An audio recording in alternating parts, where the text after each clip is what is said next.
workshops for 2014. I'm going to introduce myself in a moment, but first I'm actually going to introduce Ryan, who is here from Backstage. You might have picked up a Backstage on your way in, but she's going to talk about an offer that's available for Fringe producers this year. This information will also be in your participant packet, which you guys will be getting after April 1st once you've registered, and that has a bunch of other marketing opportunities and information about the festival, but she's here in person, so we're going to let her speak for a minute. Hi, everybody. My name's Ryan. I'm here from Backstage, and if you didn't get a Backstage magazine on your way in, I think there might be extra ones out there. I only had so many call sheets, unfortunately, but this one's up for grabs if anybody wants it afterward. What's in the front page of your magazine if you picked up a Backstage should be this page of casting tips. And the reason this is there is you will also find my business card, because the people who are participating in the Hollywood Fringe can all post their casting notices on Backstage.com for free. Yay! So if you look at my business card, I put the promo code in there. It's, who has it? What is it? Fringe Kass 2?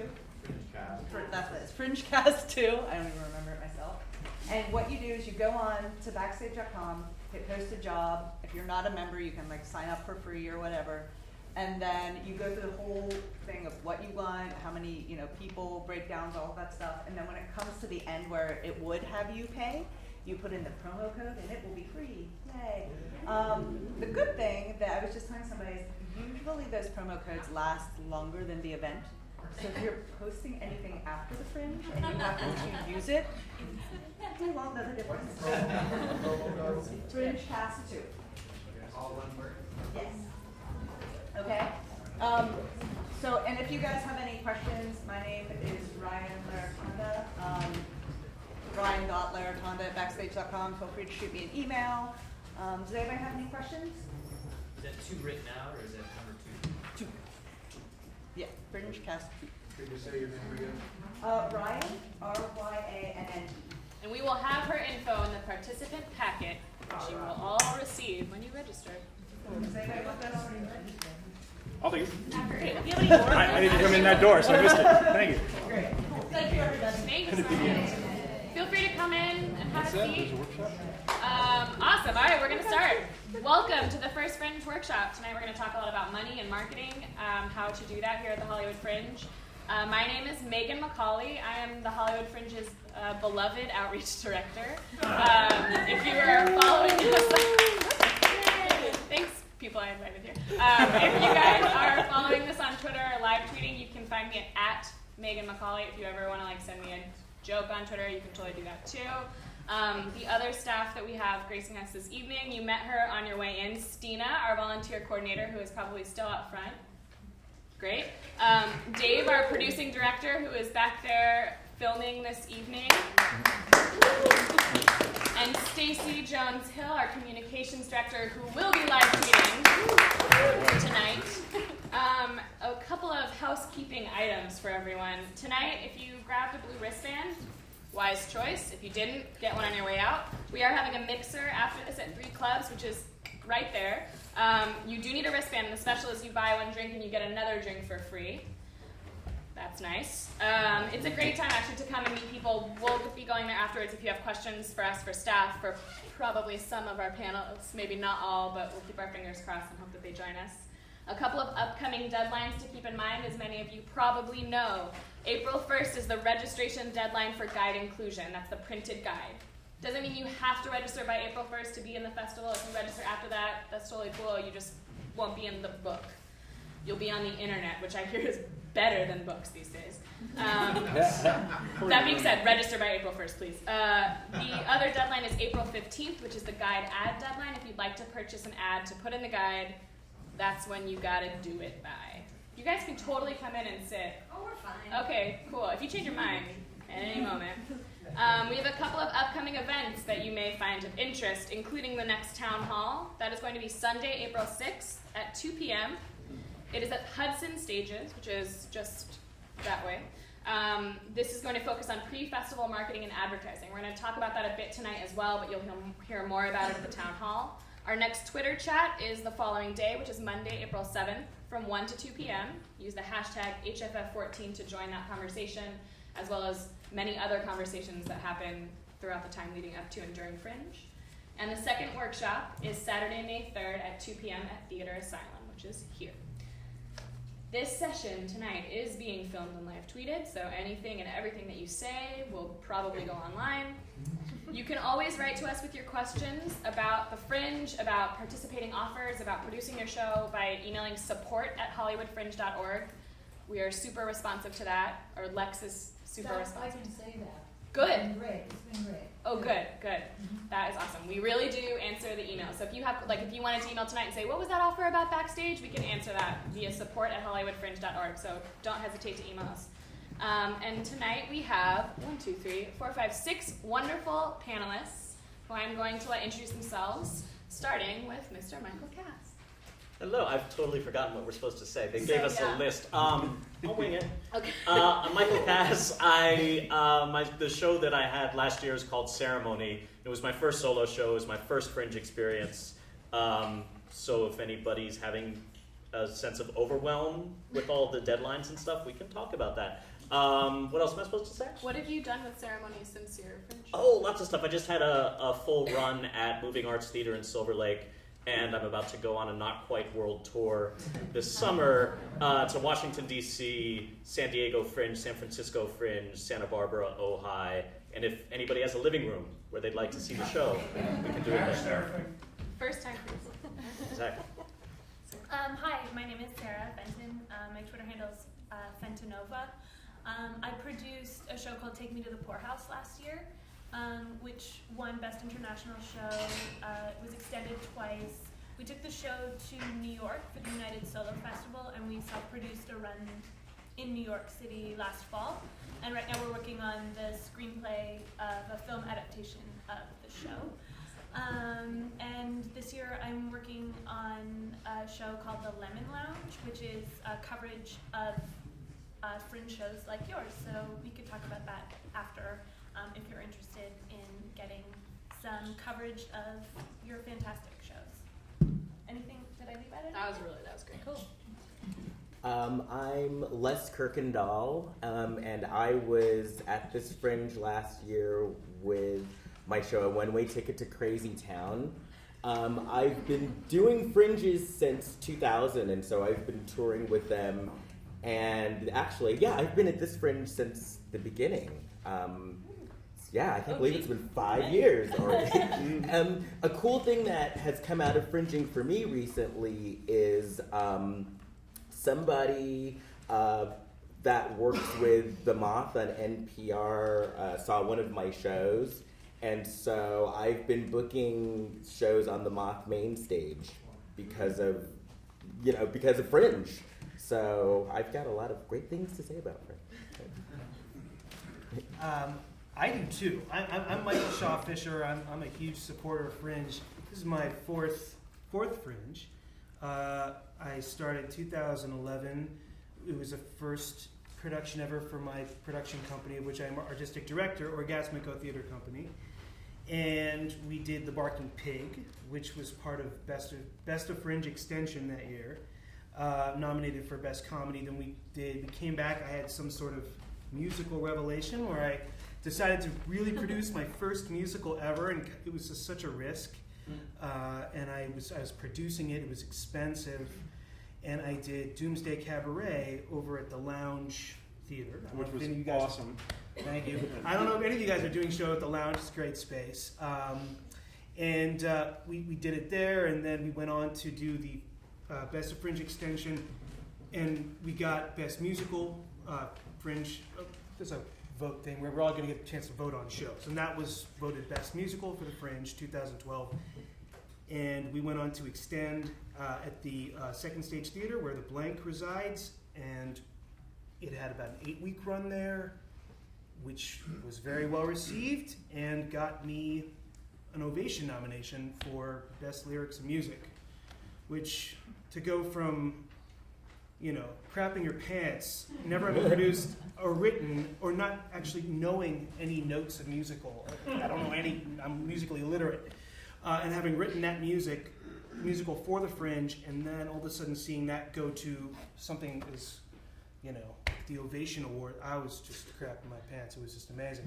So Crapping the I'm buckle doing, pants, yeah. I'm doing Good a lot of intro. crapping. Yeah. So yeah, we did Exorcistic last year. Exorcistic was a fun experience. That was a parody of The Exorcist, and that was at the Open Fist Theater, and that won Best Musical for 2013, and that went on to the Sacred Fools Spotlight Showcase. So yeah, and now we're coming back with a new show this year. Hi. My name is Farah, and I do a one-lady character. Her name is Fancy. She's based on the song by Bobby Gentry and made famous by Reba McEntire, if you know that song. So last year I did Fancy, a Southern Gothic camp parable, which was her life story. And this year I'm doing Fancy, Secrets from My Boudoir, which will be a cabaret show.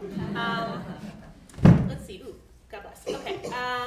So I have 2 Twitter handles, and I would love you all to interact with me. So my personal one is at Chris, CHRISL, as in lamb, and Farah, F as in Frank, ARAH. I write it down. Yeah. Yep. And then Fancy's is Fancy the Show. So God bless. Get me on both ones. Last year I was an amazing experience for me. It was my first time doing Fringe, so I also it was my first time doing a festival, and I did a one-person show. I got Best of, and I got to extend my show to Lounge. I also was nominated for Best Solo Show, and lost to a brilliant solo show by Alex. And then I also won the Virgin Award, which was really fun. What happened to me after is Fringe gave me a lot of confidence as a writer and a performer. And it gave my show legs beyond what I thought was an original show that I couldn't expand on. And then being able to expand on it for a brand new show this year is really, really, really awesome for me. And as a writer, it gave me a lot of confidence. And I went on to write a packet for Chelsea Lately and became a reoccurring panelist for that show, which was really great for me as well. Other than that, I'm super open to talking to anyone at all times. You're going to see me in character during the Fringe. She is a drag lady with the big red hair, and my tits are going to be everywhere. So,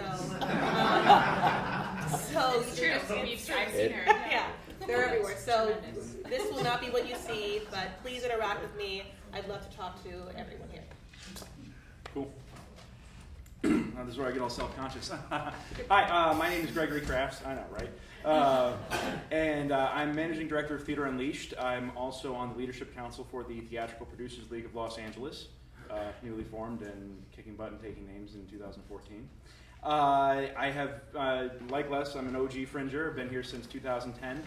That year I brought Friends Like These, which is an original drama that I wrote. That show went on to get produced in New York.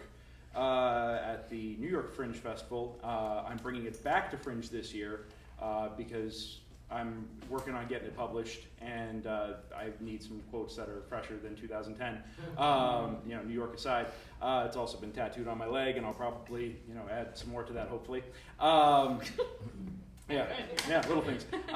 2011, I brought Super Sidekick the Musical, which is a musical that I wrote, children's musical, with my writing partner, Michael Gordon-Shapiro. That went on to go to Best of Fringe. It also went to New York Fringe and was published by Sam French. It's now making me a modest income, which I can't complain about, but the Hollywood Fringe was a big part in getting that there. My company, Theater Unleashed, has been producing a show called 25 Plays Per Hour. It's literally 25 short plays in 60 minutes. This year we're doing the best of, since we've done it so many times. We've got almost 200 scripts. We're taking the best 25 and going to present them all for you. Theater Unleashed as a company, we're an ensemble. We go to the Fringe Festival whether we're in the shows or not. Our members love going to the festival because it's an amazing experience. There's lots of great work to see, lots of great artists to meet. We're always looking to meet people to collaborate with on future projects. 2010, Friends Like These got nominated for a couple of awards. I was very honored and very surprised by all that. Aaron Kozak's The Birthday Boys beat me out for all of them, and as a result, I called up Aaron Kozak and said, if you can't beat him, recruit him, and I got him to join my company. We put up The Birthday Boys at Theater Unleashed the next season. It was one of our most critically acclaimed productions, and since then we co-produced Round Rock, an epic western with him, workshopped it at the 2011 Fringe, 2012 Fringe, went up on our last season, another critically acclaimed run. we're always just looking to develop work, make new work happen, and the Fringe is like this summer camp conflagration where all the great artists in LA that nobody knows about come together and do some incredible stuff, and we're always looking to take that to the next level. So that's us. Cool. There you have it. I'm here because I produced in the first Fringe in 2010 and then stopped producing theater to work on a festival instead. So that's my short story long. Anyway, thank you all so much. And please feel free to come in and find a seat if you want. Anyone who's standing in the back, it's totally fine with us. And we're going to get started right here. In 5 words or less, your number 1 Fringe rule. Chris, you're nodding like you know, so I'm going to call you out. What is your number 1 Fringe rule? Talk to everyone, network socially. Let's go. Promote, promote, promote, promote, promote. Michael, go. Make lots of friends. Yeah. Make love to other shows. Sarah? Be a good neighbor. Participate. Don't be a douchebag. There you go. That's really all you need to know. So,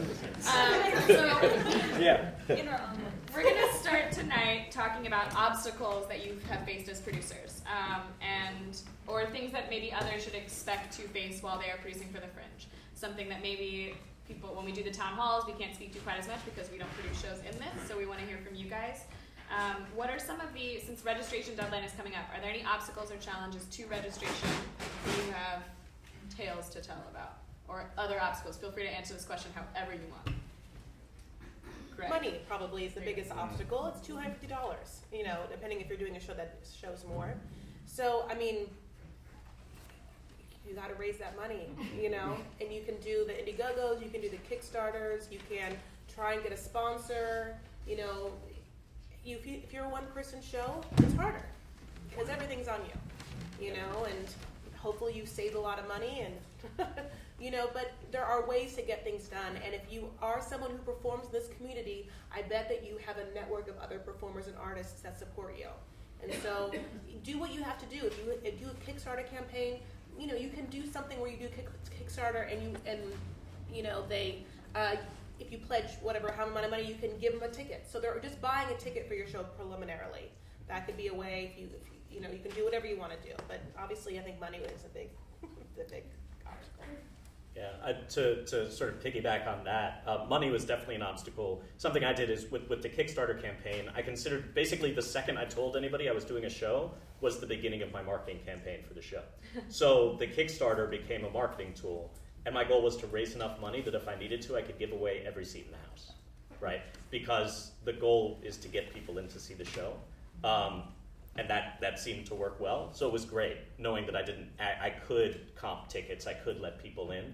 For me, the greatest obstacle was abject terror, just fear. At that moment of pressing register, I had the money, but it was like, holy crap, I'm gonna do a show where I just talk to people for an hour.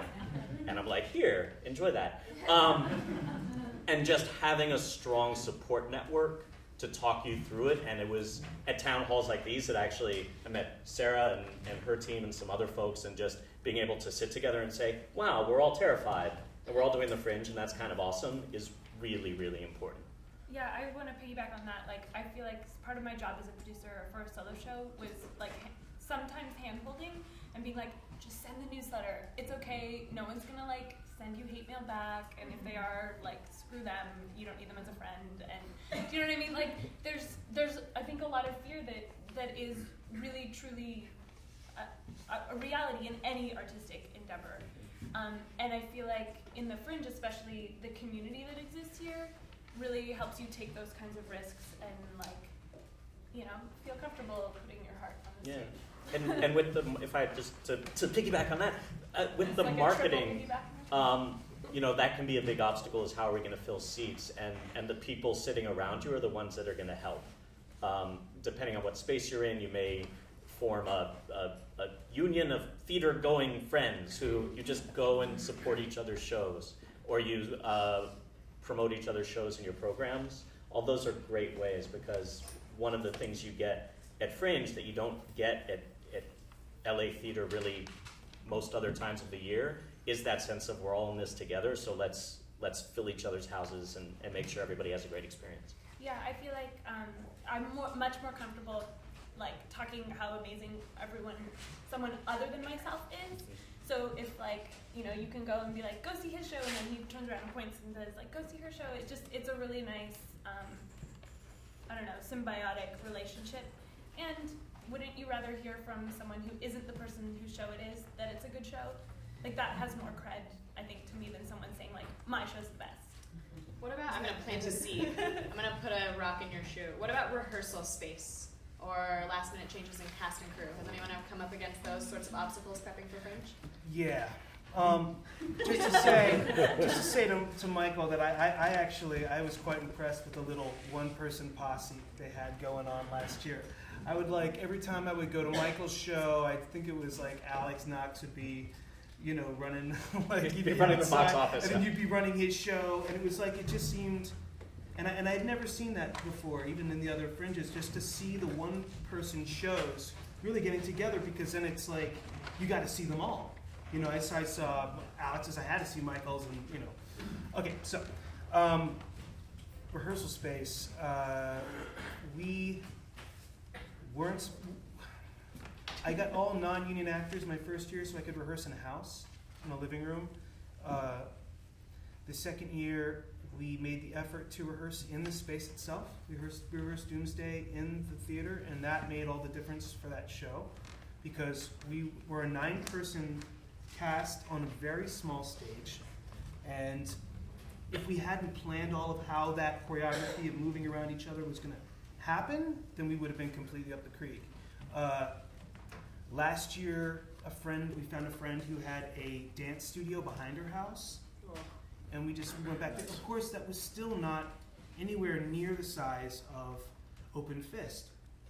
And when we performed in Open Fist, we were struggling with Exorcistic because everyone was telling us that it was, you know, we were trying to fill that space, but it wasn't a big show. And we could have done probably better picking the space for what we were prepared to do. You know, it's hard to sync that up. For us, last couple of years I've produced with Theater Unleashed, like I said, we're an ensemble company. One of the big challenges that we faced is we just now, in our 7th year, managed to get our own home space that we're working out of. So for us, it was trying to budget being able to pay for space to rehearse our shows while we're also putting up a spring show and then saving up for the fall show and then coordinating fundraisers and everything else. So keeping track of, you know, it's crucial to keep track of your deadlines, number one. Number two, it's important that you work with people that you trust implicitly and that they trust you, and that, you know, there is that bond there, because you know, we made the mistake at one point of bringing in somebody rather new that we didn't know very well, but had good references, and then it just turned into a disaster when we actually put pedal to the metal and got them, you know, put them in a position where we trusted them with our box office, among other things, and they proved not to be trustworthy. So it's issues like that can pop up. So, you know, because Fringe is a very fast-paced, it can be stressful environment, especially for producers. You know, you gotta make sure you know the people that you're working with real well, and be able to forgive a lot too, because there will be times when, you know, you've got your curtain in 5 minutes, you're trying to load that last set piece in, and tempers are just flaring, and, you know, I mean, it's all a wonderful, happy experience, but there are times when you're going to redline, and everybody's just got to be able to take that and be able to move on and not have your relationship rocked. But yeah, like I said, for us, boy, that was a tangent. For us, space was really tough to come by. You know, backyards. I heard one Living company rooms. used to rehearse on the top floor of a parking garage, which I Yep, tell that's that story every year. yeah. So wherever you can find room to work, make it work. You know. Oh, and the other thing is you know, for those of you guys that aren't doing one-person shows, if you're doing ensemble shows, if you're a part of a larger company that's going to have a presence there, it's making sure that everybody understands how a Fringe festival works. This is a very unusual environment to be producing in, and if people are used to producing a show normally, whatever that means, because every show has its own challenges and unique circumstances, especially if you're renting around town. Everything seems to have its own rules, but here the rules are rather strange. We had a producer who we don't work with anymore, who we had a set piece break during the middle of one performance. He said, okay, I'll get a new one, I'll get a new chair. It's perfectly fine, I'll have a new one by the next performance. 3 days later, we had our next performance, he didn't get the chair. So he went backstage at the complex where the show was and grabbed the first chair that he saw. What he didn't know was that chair actually belonged to another show that was running at the exact same time as ours in the space next door, and it was 1/3 of their set. Yeah, he didn't understand fringing. He was completely from the film world and was very much of his own, like, I'm here for my show and my show only. It's like, you gotta just make sure that, you know, that not only you, the people that are here in this room, but the people that you're working with understand the environment that you're existing in, where it's a whole bunch of people and everybody's bringing their stuff in all at once, and there's got to be that respect, and you can't just assume things. It's not your typical environment. Just so you guys know, also, at the end of this, there will be question and answer time. So if you are developing these questions, please write them down, and we will let you ask them at the end of this. And I am going to change the subject now. I'm announcing that like a great moderator. We're going to talk about venue management without using names, without using names at all, actually. We're not going to use names because we love all of our venues equally. But just asking you guys, so one of the reasons that I brought this particular group together is because they do represent a lot of different types of Fringe shows. We have ensemble theater, solo shows, musical theater, a lot of different experience. So from the type of work that you produce, what makes a good venue? What do you look for getting your needs met? What makes a good venue for me is having the people that run the venue be attentive, as far as, you know, I had an experience this last go around here where I actually was in 2 venues, and one of the venues was an absolute joy to work with and was on it, and the other venue I felt like they were just collecting a check, and they made me feel like they were just collecting a check. And needless to say, this year I'm going with the venue that I had a great relationship with. And it's not that my show did badly at either one, because it didn't. But what I expect is at least just, you know, having, you know, if the venue's going to provide the tech person, having the tech person show up, you know, or which, you know, one of my shows, the tech person showed up 5 minutes before the show. And That's just actually a great point. So some venues do and some venues do not provide tech. Is that what I'm hearing? yeah. Yeah. Yeah, some venues do provide a tech, some venues don't, and that's, you know, that's between you and the venue. But what I would like from a venue, if you're going to provide something, have the person show up, have the person treat it like it's their job, you know. So it's things like, you know, I'd show up at the theater and the theater would be dirty, or there'd be stuff on the stage, and it was kind of like, oh well, you know, and I felt like it was like, oh well, we've got your money, we don't need to care anymore, we don't need to put an effort into making sure that you have the best performance possible. Because at the end of the day, this is a festival and people are paying to see you. So I didn't know about you guys, but when people are paying to see me, I want to give the best performance and put forward the best show I could possibly do. And, you know, spending time having to clean a venue when I should be preparing to do the best show possible, that kind of just takes away from the experience. I want to say I also had 2 spaces last year.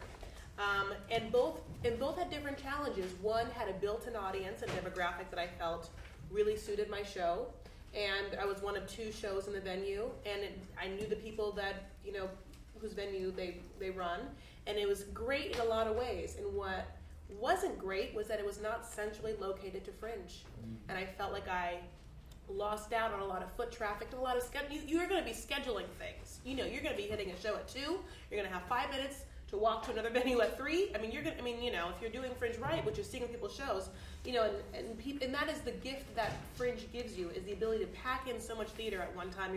Your weekends are just seeing theater, and then at some point grabbing drinks at Fringe Central, and it's amazing. So when you do, I'm actually going to jump on this real quick. No, yeah. Keep your fingers crossed for what you want to say. When you do have an issue with a venue, so as you mentioned that you took the time out, you cleaned your space before you got there. Does anyone have like a story of an issue they ran into with a venue and how they then managed that particular problem or found a solution? Well, There are none solutions. well, I do have a story with a bit of a happy ending. We had a title of show last year at a space that I will not name as requested. Name it the mixer. Yeah, and there were issues with the lighting equipment. Specifically, the board was having problems handling so many shows. But we were lucky that our venue manager and their team were fantastic and took great care of us. They had, our guys were in there till 1 a.m. the night before our first show, trying to get the lights working and having to redo our plot. And although that was very frustrating, they were there helping us out. So there are good venues out there that will help you and take care of you, and that's the reason why we've been very loyal with this particular venue, and they're the first call that we make every year when we're coming back with our slate of shows. Is that we know that when we go to these people, they're going to take great care of us. So, and it was also very nice because they were the first and main reason why I called them when we first went to them was because they were located very close to Fringe Central. And that had the advantage of foot traffic. So your first time out, location, location, location. And then, but also make sure that you're dealing with a good group of people. So. Yeah, our location had some tech issues as well. I think similar to just like a board being overwhelmed by, everyone has a channel or a setting that they have, and some people aren't using the right setting or following instructions. Mm-hmm. So I would just caution you to simplify your shows as much as possible. You literally, at our venue, we had 15 minutes to set up our entire show.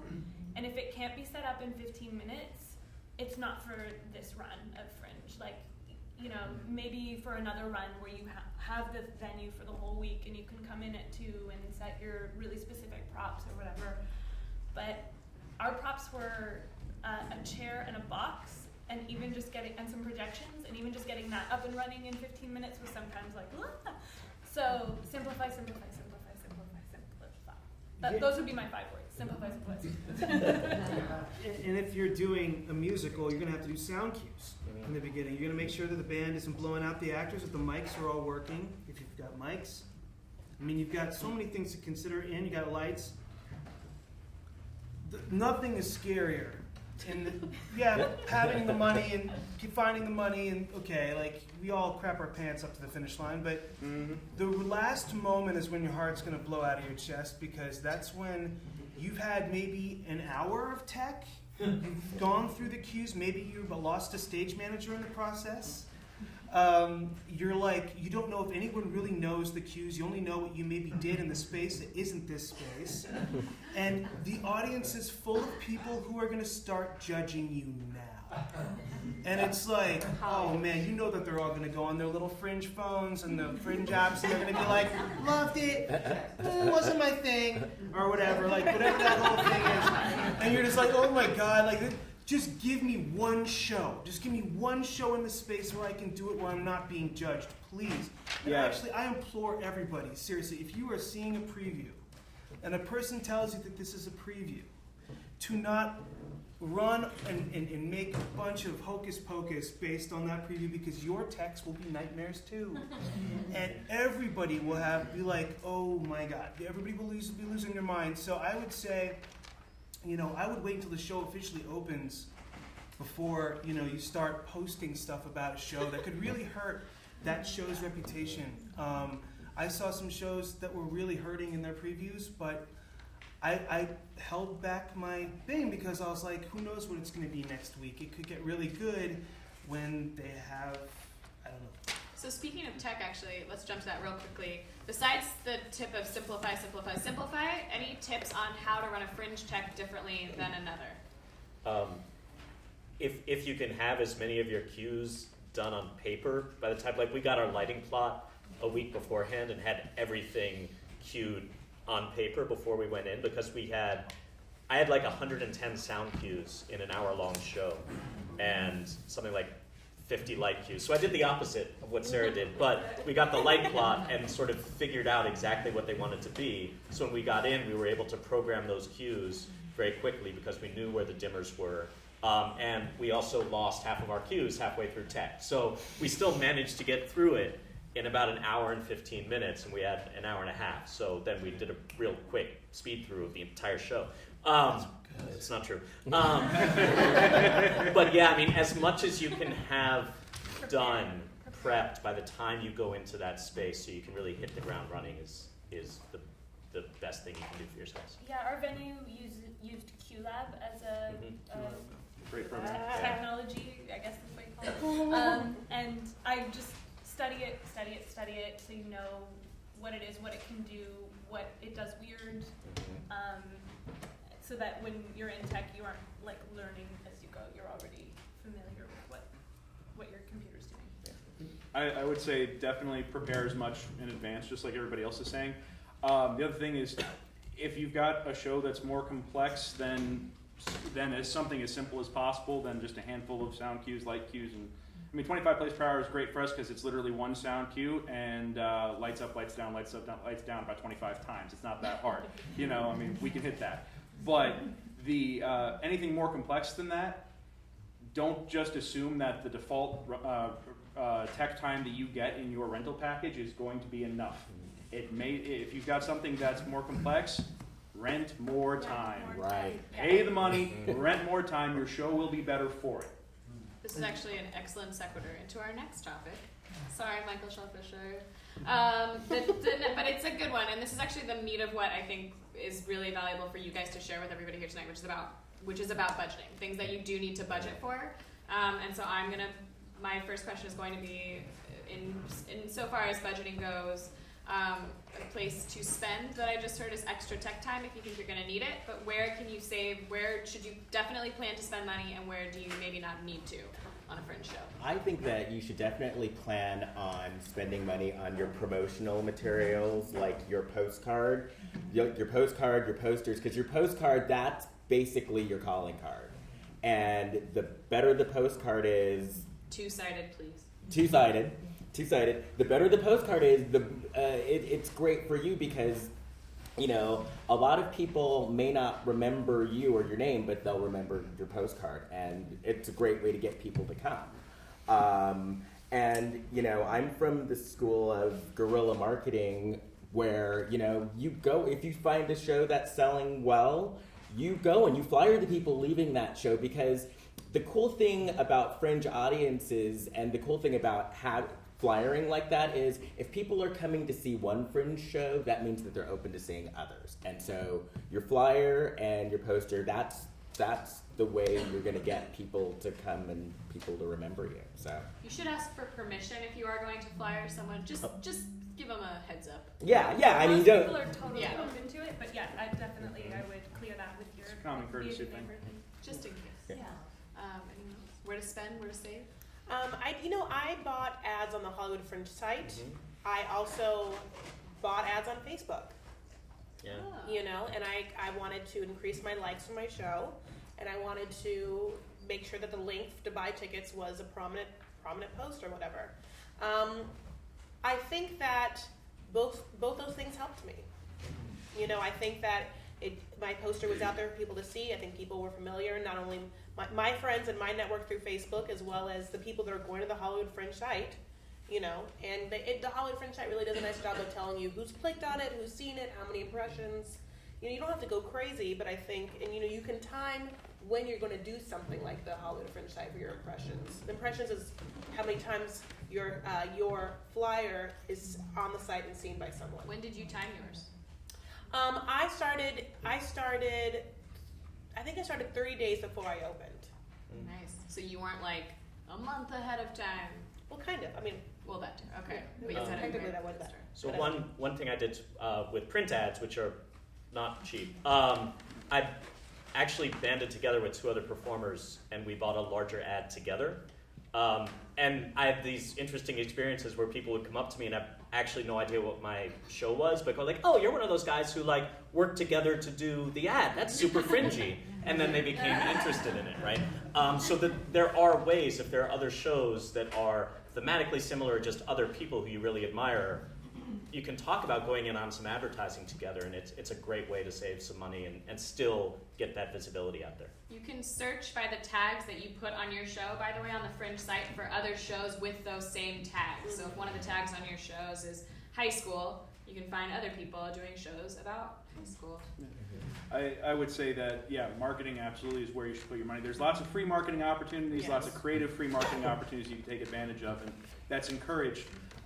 It's great to market within the Fringeverse, within the Fringe pool, and marketing on the Hollywood Fringe site, marketing on Bitter Lemons, marketing on Stage Raw, the brand Stephen Lee Morris's new site. A lot of these websites and things like that cater to the theater-going crowd. These are great places to spend your marketing dollar if you want to market to people that are already in the community. But it's not just good for everybody, but it's almost kind of our obligation to also reach out and make sure that we're bringing in people that aren't already in the Fringeverse. It's not just about getting them to see our show, but it's about getting them to see the whole festival, because then everybody benefits. What else? And so Facebook, they do the group ad buy with LA Weekly every year, and other press outlets that I recommend doing.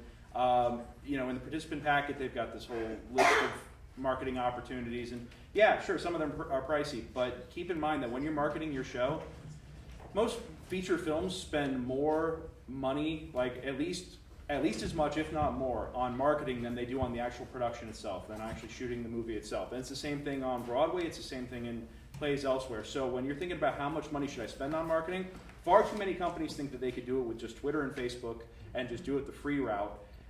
And they wonder why their seats are empty and they're having a hard time. Sometimes you can't beat the signal boost that you get when you invest in the right places. Just a quick pushback against, we're talking a lot about marketing. I spent on marketing. All of my people came to me through word of mouth. That was it. So I didn't need to. I'm glad I spent it because it meant that even after Fringe, people knew about my show. But I was in a 40-seat space, and pretty much, if you have a show that is high quality, word will spread, and people will come. Knowing that now, what would you go back and spend that money on? I would probably just save that money. Most of my money honestly went to a sound designer. That was a quarter of my budget. And one thing I was really conscious of was paying everybody who was involved with the show, from the director to the graphic designer, everybody, what they would make at a real world theater. That was really important to me. And so I made sure that's where my money went. So if anything, I would pay those people a little bit more, and pay myself, which is, I didn't do that. So pay yourselves. Yeah. We spent on a publicist, and I would have saved that $1,000 that we threw at someone who did nothing. Because all of the press that we ended up getting came directly from our team's connections and relationships that we invested in and nurtured and took bold moves and reached out personally to people. Unless you're best friends with a publicist or something, I would say save the money on hiring a publicist. There's so much happening during Fringe that it's hard to get the LA Times to come and read your show or whatever.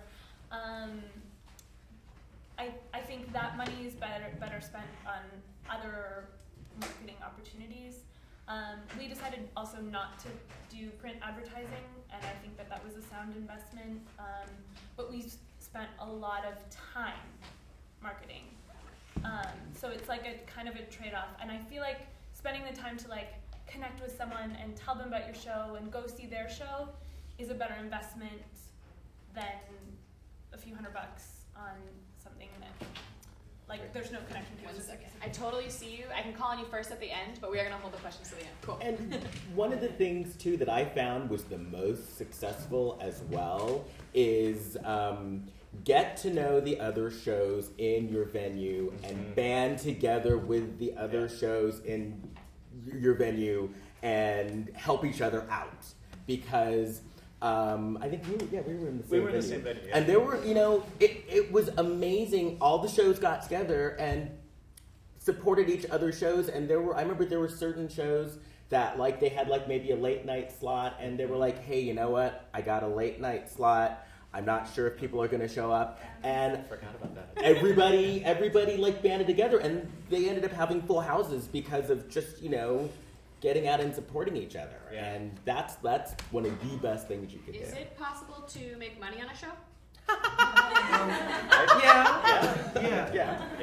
I'm going to say, if that is, listen, pick your top priority, your top goal. If your goal is to make money, God bless. My goal, and I think my goal is to make fans. I want people to see my work, period, the end. So I comped fucking tickets. Yeah. I fucking comped tickets. I did. And you know what? I play to fucking big houses. So you have to know what you care about. I mean, it's just me. It's just me. So I don't have to worry about, I don't get to have the luxury of having people bring in their friends, but I want a full house. It makes me a better performer. When you are in a solo situation, you are in a unique position to do that. When you have a lot of, if you give yourself the leverage of the Kickstarter campaign, you're also in a great position to do that. When you're dealing with paying musicians $40 each a show, you have to bring in something. So some of you guys who are doing sort of those kind of shows, you're going to have to spend some money, and you don't want to lose it. It's not about necessarily making a lot of money. It's about losing. I'd say with Exorcistic, we were making at one point about $1,500 a show because it was about 100-seat theater, and tickets were about $15. And towards like maybe after the first week or so, it was just packed every single show. But even then, we only broke even. So for like the last 6 shows, it was packed, but we still only broke even. So, I mean, you don't do it obviously because you want to make a lot of money. You do it because you love it. I just want to say something really quickly. To save money, cut corners, programs, no one's going to read them. No one cares. You're gonna, if you think it makes you look more professional to have the footlights thing, like, God bless you. I tried that, and I was stuck with boxes of programs that I tried to use when I extended the run, but it was not useful. Also, I would say postcards. I would say that they're useful because when you do make those alliances, like you're saying, like I did with Mr. Crafts and Theater Unleashed, his postcards were in my flyers, my programs, and vice versa.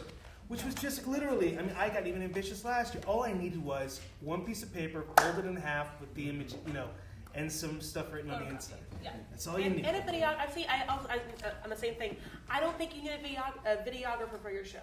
This is LA. If you don't know someone with a camera that could do a decent job, then why would you spend that money? And you're going to get messages from people on the Fringe site. And if you are a videographer, God bless you, that's what you do. But I don't think that's a place to spend money. There is a great videographer. If you don't have that person in your life, then get to this person. But I mean, there's a great photographer, LA. and I'm going to give him a free shout out because he's always been good to us. So I'm going to say Rich Clark. Yeah, I second that. He does photographs, and he'll also videotape your show for like $60 or something. Yeah. It's like 75, but yeah. And if he screws up, he'll come back and do it for free because he screwed mine up twice. But he's great. I mean, he came back and he nailed it. Yeah. You got to respect the work Fringy. Fringy. Totally fringy. Does anybody have a great? Okay, so we all know about. You guys have all heard about Kickstarter, I think, and Indiegogo. Do we have any fun? I didn't quite hear that, but hold it for me till the end. We'll totally get there. Do you guys have any other great fundraising tips beyond asking your friends to give you money? I will tell you right now. The festival, the Hollywood Fringe would also like to know. I can tell when it's Fringe season's coming up because my entire Facebook page or my entire Facebook feed is Kickstarter, Indiegogo, Kickstarter, some other crowdfunding site I've never heard of, Kickstarter. Everybody's always asking for money, and in 2010 it was the way to go because it was brand new. Now it's kind of the crutch. When I just kind of a parallel story, when I brought friends like these to the Fringe in 2010, I raised $2,000 on Kickstarter. I managed to do it in 3 weeks. It was perfect, and it worked out really well. The next hurdle I had to jump was that I had to raise $12,000 to get it to New York. And that was huge because I'm paying airfare. I'm paying, I was at Actors. I was like, I'll give you food, but you've got to find a room to sleep in. I mean, it's good luck. You do what you got to do. And it's really tough with the ensemble pieces, the bigger ones. But what I did then was I was lucky. I managed to court an angel donor who believed in the show, and they cut a sizable check, but that still only covered about half of what I needed to raise. The rest of it was, my proceeds from Hollywood Fringe, so previous productions. I kicked in a lot of my own money, and then I threw a big-ass party. I threw a karaoke party in K-Town, or Chinatown. I invited everybody I knew, they all showed up. There was a door charge. I worked for a toy company, so I got all kinds of fun stuff donated. It was all stuff that had been returned, and it just walked out and got in my car one day. If my bosses see this, that's not what happened. You saw it. But we did a silent auction, and it was about, back then I thought, oh my God, this is the once in a lifetime experience. I'm never going to do Fringe again, God knows, because I had vowed I'd never produce again, because at that time I was terrified and not knowing I was doing crap in my pants. And I used every connection I had at that time to raise that money and hit that goal. But the party was big, so it's there's got to be other ways besides Kickstarter. Kickstarter will help get you there, but everybody does that. So. Sponsors. There's grants as well. Grants. Artists. There's I think it's called the Artist Completion Grant. I'm forgetting. Does anybody know who offers it? It's through Cultural Innovation. Yeah, CCI, Center for Cultural Innovation. We got that for our show. Yeah, and you got it. I didn't because you did. But Stacia got it for her. And so I mean, it's really possible if you have a show, and the way it works is you can't use it for your core expenses, so you can't use this money to rent a space, but you can use it for something like sound design or video elements. And, a way and to things like embellish that. it, add another art to your show. They also have one called the Artist Innovation Grant, which is for artistic innovation.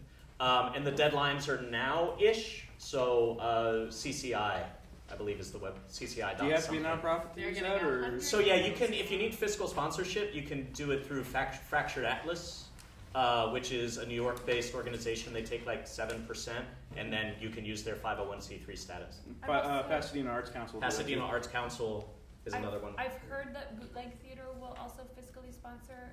This is me just hearing that. This is not an official announcement of that. No? If you know people at Bootleg Theater, they may do it. But generally, as a rule, they don't. Yeah. If you know other theater companies really well, they'll probably help you. Exactly. So, Yeah, but sponsors. So with sponsors, not that I'm an expert, but I'm courting one right now, and try and see if there's something in your show that is of interest to a business. Like with my show, she's a sex worker, so I'm courting Pleasure Chest. It makes sense to me. It's not a hard reach for them, and I can offer that. I'm trying to offer them. Using products in my show, or that sounds horrible. Go on. Kind of show is and having them in my program or whatever. Yes. But but it could also just be coffee shops in your area, neighborhood where you go to every morning. Like anything that you can offer them, having them in your program, or whatever. Anyway, so there's lots of things to think about. Think about how you can tie into a business that will give you money. Awesome. I found on the sponsorship tip that I've yet to get actual cash from places, but getting things or services donated, like space or props or costumes or things like that, I find it's easier to get that type of sponsorship than to get a check. Selling advertising isn't a bad way to do it either. I mean, talking about sponsorships, selling ads in your program isn't a bad way to do it. It's how I did it in high school, and it still works today too. Brimmer Street Theater Company is possibly doing a show this year that's going to be very interesting and very interactive, where they're, and I don't want to necessarily spoil it for them, but they are going to be selling advertising that will be integrated into the show. So, into the show itself, and not in a way that's like, hey, we're selling out. No, it's actually really cool the way they're talking about doing it. But take a look at, if they register the project, take a look at what they're doing and find out, because it's going to be really cool. So still on this $sign tip, what do you guys usually charge for tickets to your shows? And do you discount those tickets? What have been your most and least successful discounts? I asked that in like the weirdest way. I charge $12, but for my fellow artists, I comp my fellow artists. Because, first of all, I mean, we're all artists, and, I know for me, if I had to pay full price to see every show, I wouldn't be able to see a lot. And part of why I enjoy fringing is because I enjoy seeing other people's stuff as well as doing my own. And also, another thing is, I feel like comping fellow artists is your best advertisement, because then when you comp your fellow artists, they're going to go out and tell their friends and tell people to come and see your show. Yeah. And you know, I'll give discounts for students and you know, so yeah, I say 12, but I'm open to reducing the price, and I definitely comp fellow artists. I charge 10, but would discount if anybody I knew wanted to see the show, or if anybody smiled at me. I'd give them a discount. The other thing I did, which was interesting, is on the back of my postcard in the fine print, I had a discount code for $5 off, which is how I discovered that nobody read the fine print, because of its very specific discount code. But generally, I think my average ticket price was probably $5 between, I mean, anybody who donated to the show got comped. There were other people, any other artist, like Les was saying, could just come see the show. If people showed up and I didn't have change, whatever they gave me was their ticket price. I mean, it really was about, like you were saying, getting people in to see the show and sharing that experience with them. Generally at Fringe, I think 12 is pretty much as high as I saw, unless Michael was yours. Yeah, mine was like 16 if you weren't a part of Fringe, Okay. and you were in Fringe. I think it was like 15 or if you had a button, it was 15. It was 14 or something. If you were a participant, it was something like that. Yeah, but generally I think 10 is what people do. Yeah. Yeah, we did 12, and then when we extended, it was raised to 15, but we did a bring a friend thing, so if you were coming to see the show again, you could get in free, seeing it the second time, and the person that you brought would pay full ticket price, or you guys could split it and spend $7.50 each. Yeah. Some people totally took us up on that, some people were like, that's nice, and didn't do it, so, and just paid it anyways. And make sure you get a house manager who's competent enough to keep track of all of this. Yes. I mean, as probably as a producer, you'll find yourself doing a lot of that yourself. Like you'll find yourself buying, getting the tickets or handling people or whatever. But And you'll also, find yourself doing a dozen other jobs at the same time. So get somebody you trust. if you're in the show, oh my God, you're just running for the bar every single night. But Sounds like a problem. But, yeah, that's piggybacking on get people you can trust. You know Yeah. what I mean? That's Absolutely. Theater Unleashed, with our main stage season, what we like to do every show is partner with a particular charity. And what we do is we've collected cans of food for the LA Food Bank, we've collected books for Children's Hospital, we've done all kinds of stuff, and we bring that spirit with us when we go to Fringe. And I'm going to bring this up because I'm actually really proud that my years of pestering Ben Hill actually paid off. I got him to program into the website, the Fringe website, a discount code to activate Pay What You Want. So you can make the Pay What You Want activated via a discount code, as opposed to just offering it straight up on the site. That's something that he coded because God bless him, he put up with me nagging about that with him for about 2 years. Yeah, but so what I found is that we like to do Pay What You Want for our fellow producers. I like that method best because when I come and see your show, I definitely appreciate comps, don't get me wrong, but I know how much time and effort and money you've sunk into this, and I at least want to be able to give at least $5. I want to be able to give people something. Yeah. But then again, I saw 50 shows last year at the festival, and being able to offer a participant discount is very important. Yeah. Because there's a lot of us that want to get out and see stuff, and like I said, I look for stuff, and I want to find ways to extend its life beyond the Fringe Festival. Yeah. Something cool that the hopefully they still do it this year, but the Fringe box office interface makes it super easy to create discount codes. Yeah. So you can track where people are finding out about the show through the discount codes. And that's a really useful thing that you can take advantage So of. like on Twitter, you can have a discount code and see how many people are using it through Twitter. Whatever means. If you bring on people that are your hype people, you can give them an individual discount code and see what work they're doing for you. I will say that I keep going back and forth on my prices. So and thank God it's not in the program yet. So so I can still have a little more time to really think about it. But I start high because I know I'm just going to comp and do whatever I can. I think the comp swap for artists is what it's literally is building relationship. I will see your show, you will see mine. We're not going to charge anyone. We're gonna talk about each other's show afterward. Why wouldn't we? Right. Yeah, Why I wouldn't I would absolutely do that if you can absolutely do it.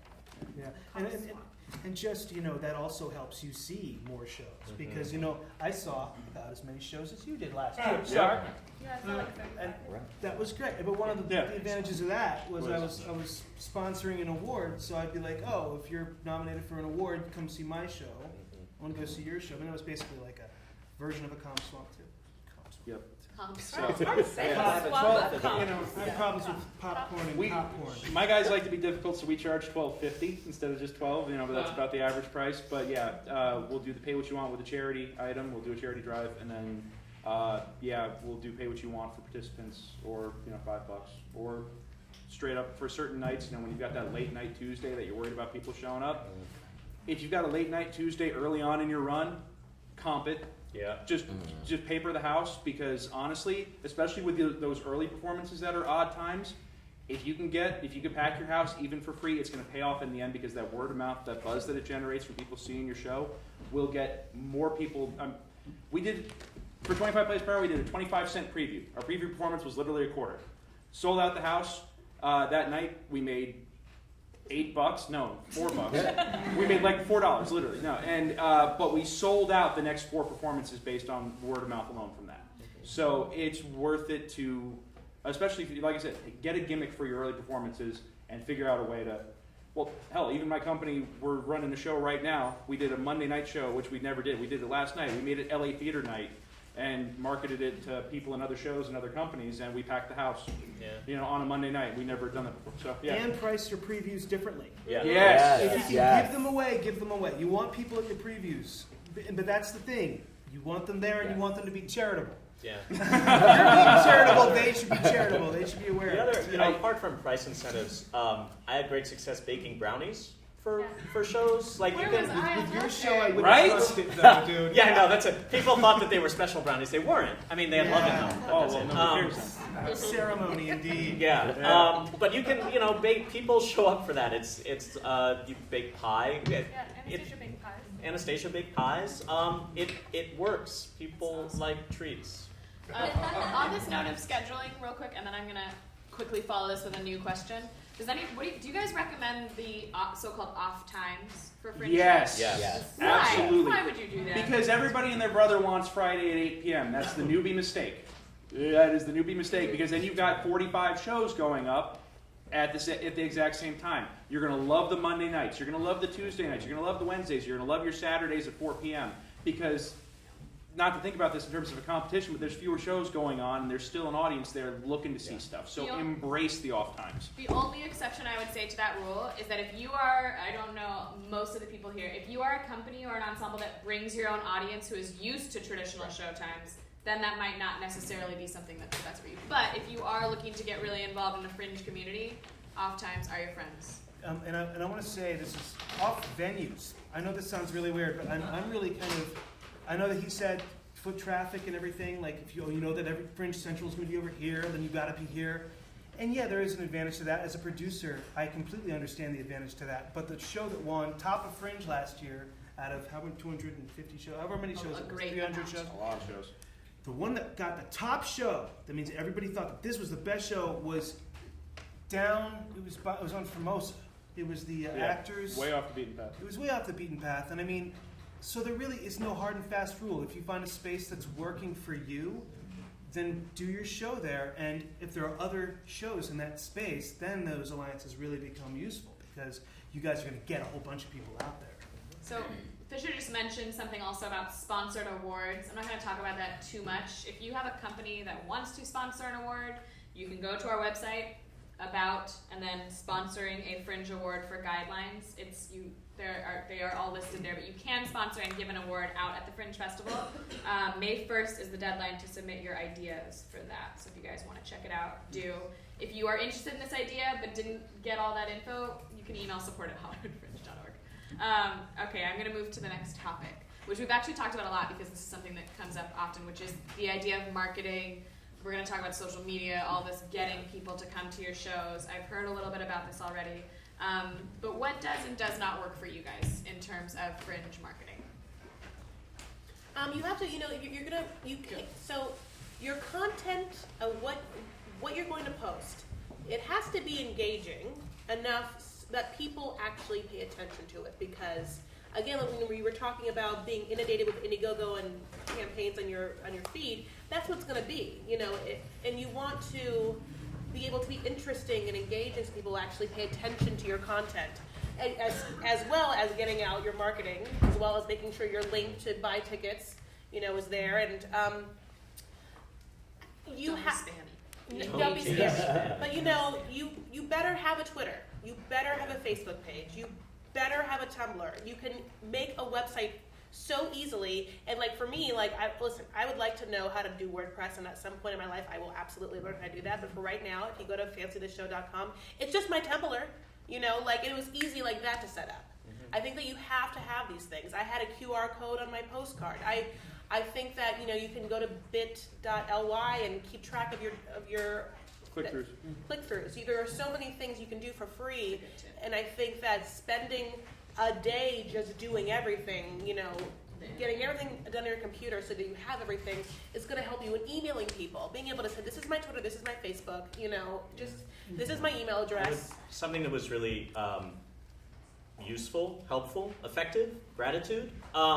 When people come to see your show, thank them. You can thank them on Facebook, and it shows up on their feed. Not manipulative, you're still thanking them. But also, when people would come see my show, I'd thank them if people were in the audience and I saw their show, I'd promote their show, and they would do the same for me. Just that idea of keeping it really authentic and not going into hyper marketing, gotta see this show, tickets going fast mode, because everybody's doing that. That becomes very uninteresting. People are automatically engaged when you're thanking other people for being at their show, and it creates this sense of community, which is really what the Fringe is all about. Yeah, I thought you did a really nice job of every time you reached out, it felt like it was you talking as a human, not you being a marketer. It's funny because I hired a person. In terms of reaching out, I would use the Hollywood Fringe website as much as you can, because everyone's on there. We've all gotten registered. Just reach out to each other. It's a great thing. Also, if you're going to be on Facebook and you're inviting people on Facebook, I recommend just writing them individually a little message to say, hey, not the blanket message, because no one wants to read that crap, but actually make the connection, with that person. Spend 6 hours doing that, and you'll get through pretty much everybody that you think would come. Yeah, you're right. And I would say also promotional materials. We talked about, there was a mentioning of your graphic. Try to get your graphic everywhere, obviously. Put it on your email. Make sure that that's at the bottom of every single email you send. Make sure that your graphic is something that represents your show. For the first 3 years, I guess, I did my own graphic. And now, for the first time, I'm actually hiring someone to do the graphic, because I'm thinking, well, if the show does extend beyond the Fringe, if I end up paying for it to go somewhere else or raising money, I want to hold on to that same graphic, because that's the branding. Mm-hmm. And if you basically did sort of this really kind of, DIY graphic that was not that hot, and later on you want to change it, it's probably better to stay with the DIY graphic because people will recognize it. But also, it's if you think that you really want to extend it, it may be good to just get somebody who knows what they're doing with to make that look really cool. Would you say it has to be fancy computer design graphic? No. I mean, no. There's some beautiful, hand-drawn, great. There were some cool hand-drawn postcards last year. It's gorgeous stuff, and there are some people who are professionals who do it, and some people who you just artists who can do it, and just get in touch with them ahead of time. But here's the thing: your graphic has to be ready by April 1st, because it's going to be in the Fringe guide. So 15. If you buy an ad, you want your graphic in it. Yeah. So yeah, regular listings do not have images. Right. Sorry. So you've got a little bit of time, but your image is your signature, and when it comes to coming up with what's a good image or logo for your show or postcard image for your show, you want to get something that can be unified across many different things. The one thing that drives me nuts is that Facebook's got its own set of dimensions, Twitter's got its own set of dimensions, Pinterest has its own set of dimensions, the Fringe guide has its own set of dimensions. You want an image that can be molded and malleable and able to be recognizable and unified across all those different platforms. So maybe a strong centralized figure that that people can look at that and go, oh, doesn't matter that the box is completely different than the circle I saw it on the last website. I know what this is. Iconic. yeah, it's got to be iconic. You want to have an icon for your show, a logo, and yeah, it doesn't have to be necessarily professionally designed as long as it looks good and you feel like it represents your work and you don't mind it being what represents you. Just a couple of things about postcards. Unless you're Bill Ratner, because Bill's got a name he could trade on, you know, he's a famous guy. You know, unless you're somebody famous or you've got somebody famous in your show, nobody gives a damn about the name of the cast. You know, you know, and I say this as an actor, as an equity member, as someone who you know is like, I want to get my own name out there. The story is much more important. Telling people what the show is about is much more important on your postcards. And I think that's just not just for Fringe, but that's just for anything you're doing in LA theater. Because unless, like I said, unless you've got somebody that already has a name value, that has cachet, it's much more important to tell people what the show is than who's in it. All right, team, we're going to burn through the next few, right? Because we're going to do Q&A soon, so we're going to burn through them. I'm going to say one thing. You should know going into Fringe how to tell people what your show is about in like one sentence. Oh, yeah. Don't be like, it's a piece about... Know how to say it fast. That's my one thing. Okay, publicity. So it's like press coming to your show. Expectations versus reality. Who will come review your show and who will not? The LA Times will not come review your show. Correct. Don't waste your time. These days, LA Weekly probably won't come and see your show either, unfortunately. I mean, I hope so. I hope they do. God bless you, get Stephen Stanley. Well, yeah, Stephen Stanley will come. Bloggers. There are theater bloggers out there that will come. Reach out to Stephen Lee Morris via Stage Raw. You know, artsinla.com, artsbeatla.com. There's lots of websites, but the day of print coverage is dead. Sarah, can you speak a little bit to like best practices with looking for reviewers, since you kind of had practice? Yeah, I feel like be aware of what people write about already, like just sending general emails to people who might not even really write about theater or only cover what's on at Center Theater Group is just a bit of like a mismatch. But if you look and see that someone wrote about Fringe shows last year, they're probably a really receptive audience to a cold email, or it would be a warmer email to that person.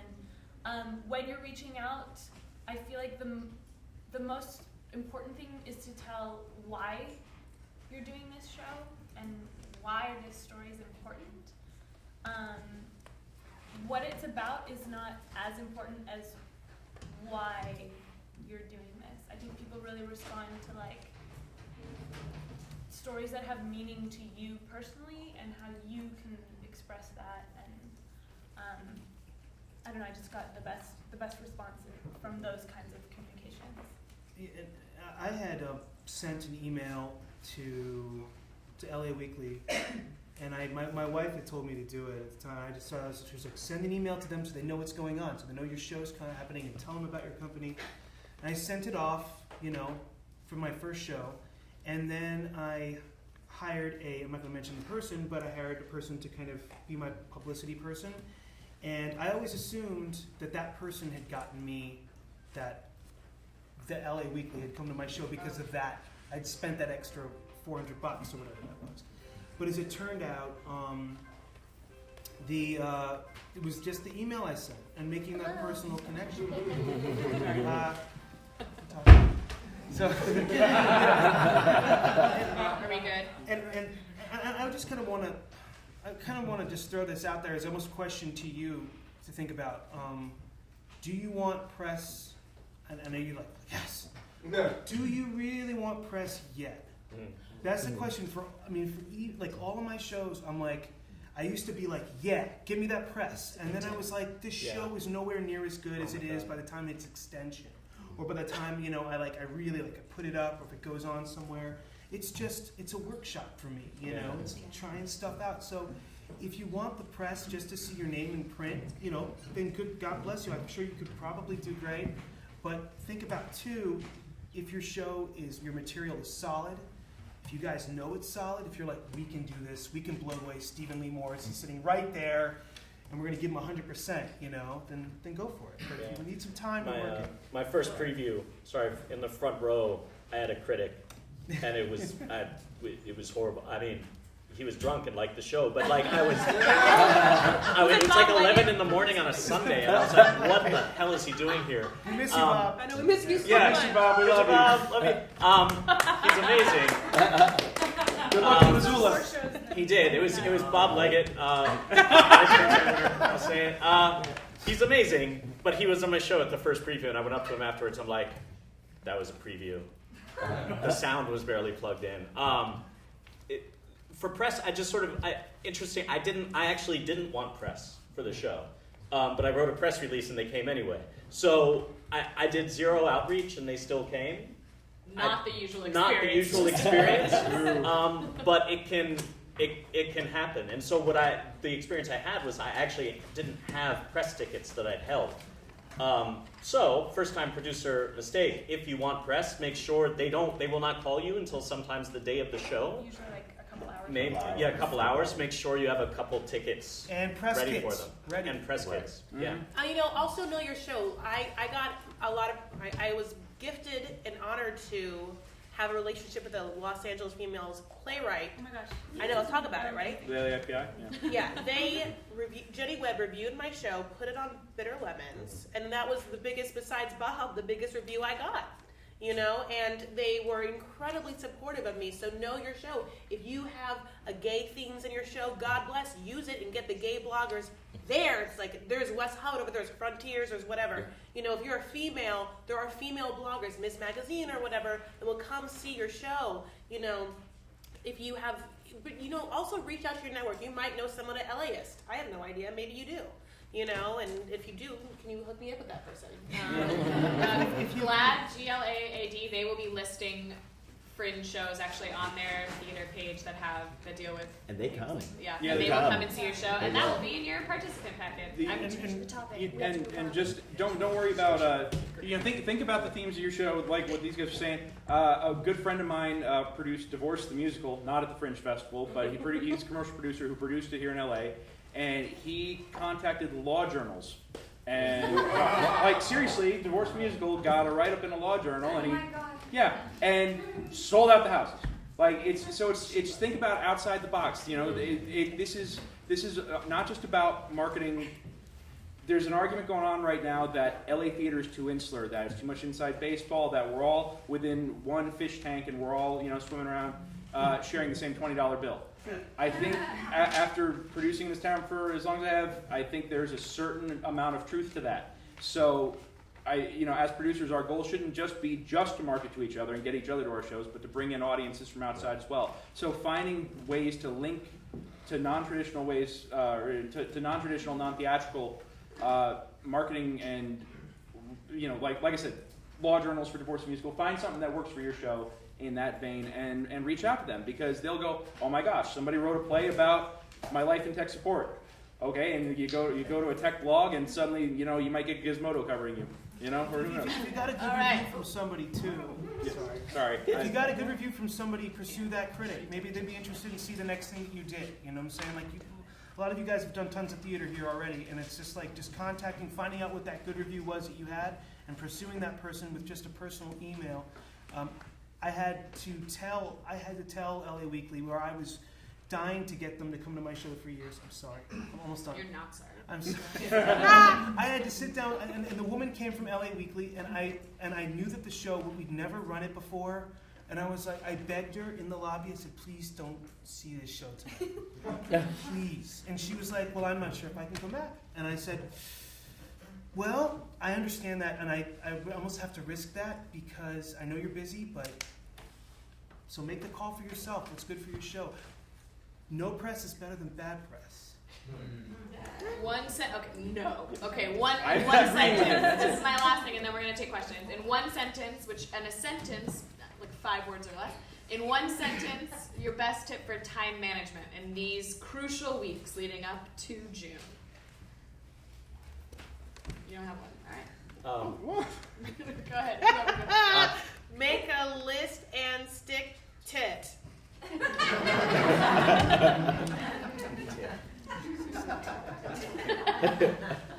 Remember to breathe. Prioritize and recruit a team. That's really the best one. What was that? Prioritize and recruit a team. Lots of people. Stress down, mood up. As much as you can. Don't be a douchebag. Have fun. make sure you double check everything. And mine, because I also work on this festival, would be realistic. Yeah. Be realistic about what you can do.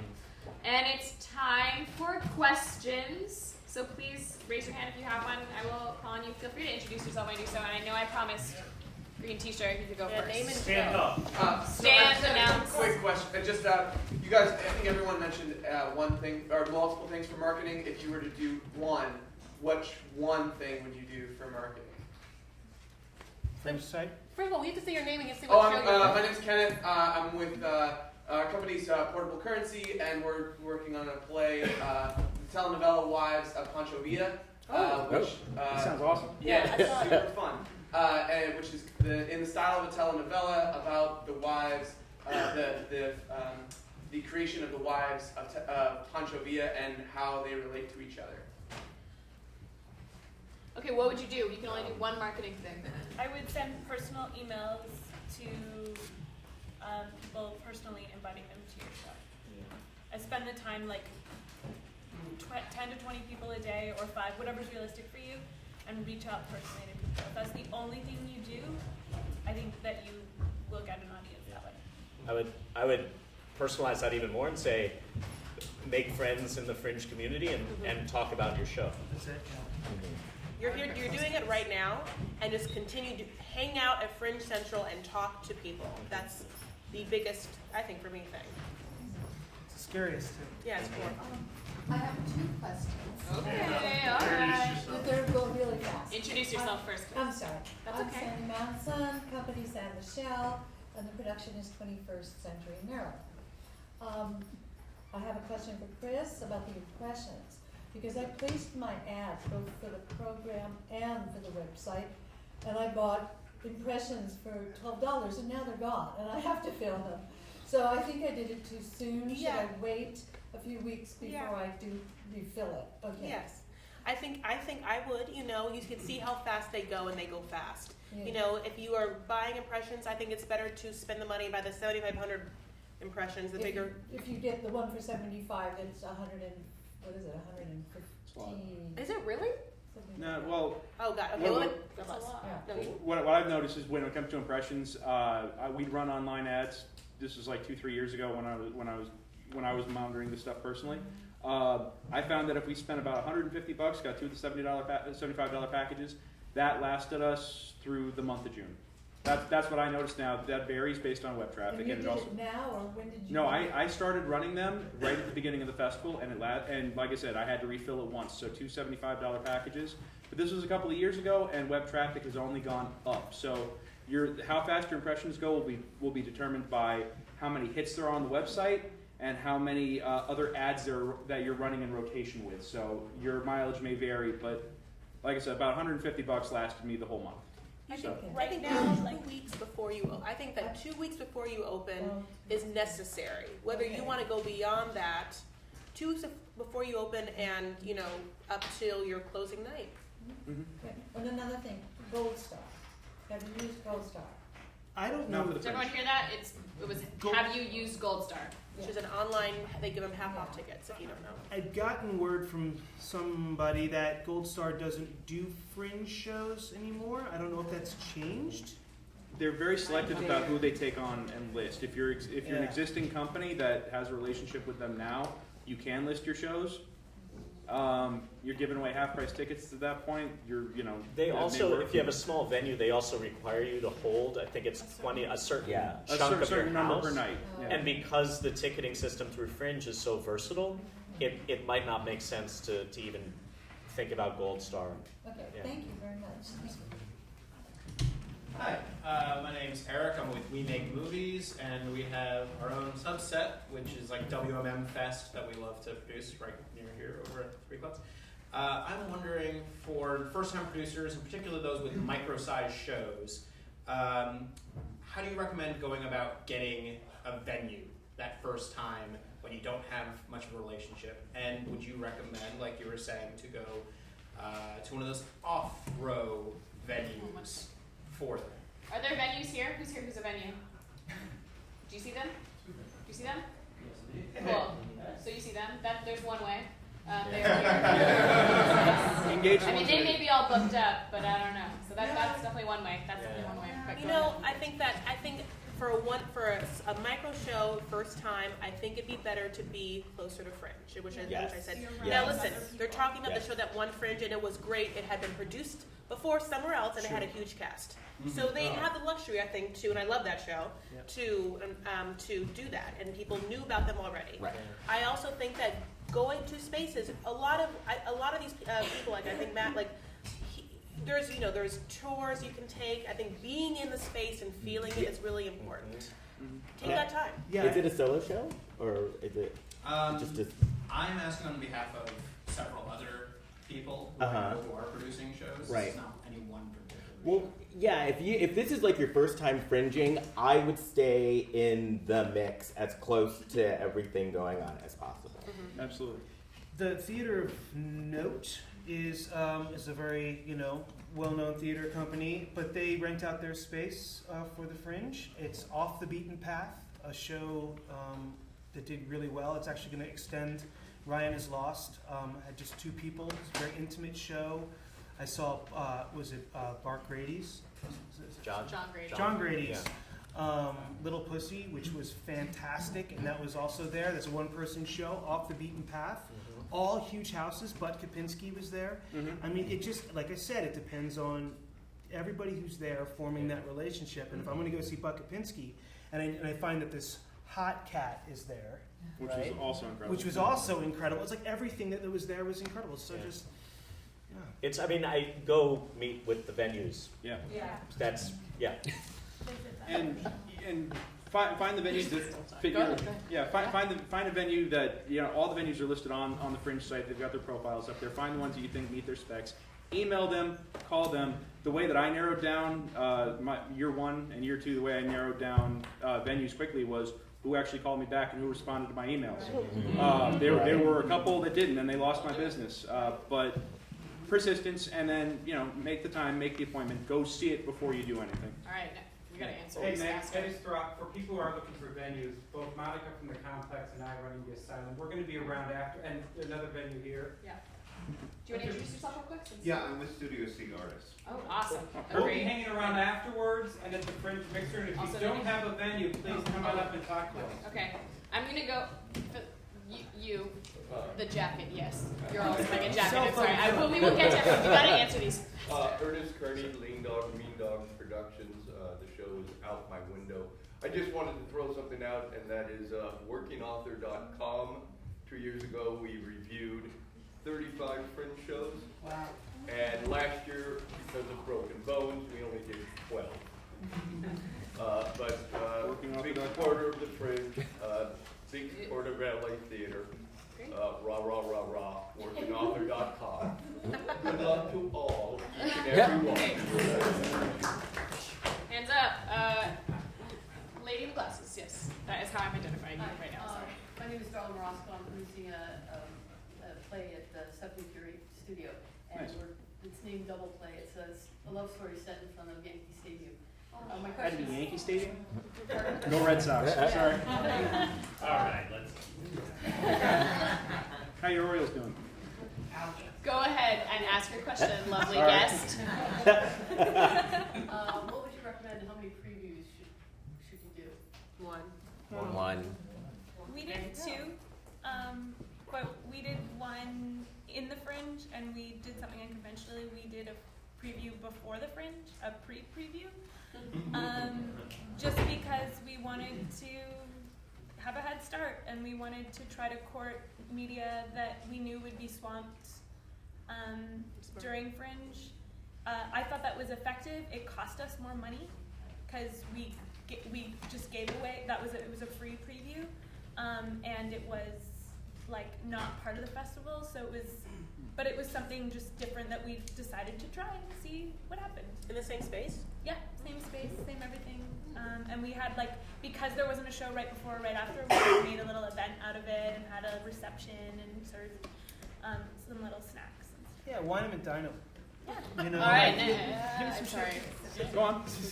I'm gonna go for the aisle. Yes. Yes. Hi, Tom Cavanaugh, Okay, best you are, I residents of Cops, Robbers, and Hollywood Cowboys. And it's a true true stories of LA people because I'm a 911 operator to pay the bills. So they tend to talk to me.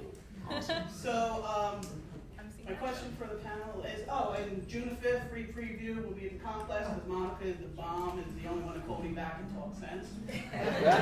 So you're all invited because it'll be a freebie. What was the one marketing thing you did that surprised you? Go ahead, Les. You look like you Well, last year, my show was about my dealings with my mom who had dementia, and I called the Alzheimer's Association, and they actually promoted it on their website and got people to come and like filled my houses. What my biggest shows were because of that, and that shocked me because I had no idea, and it was just something I just kind of put out there, and then they just took it and ran with it. Hi, Scott Hislop, solo show. I want to bury my testimony. I'm interested and curious for the one-person shows, how many performances you did do? We did 6 I did. initially, and then we extended, and we had 2 previews, so 8.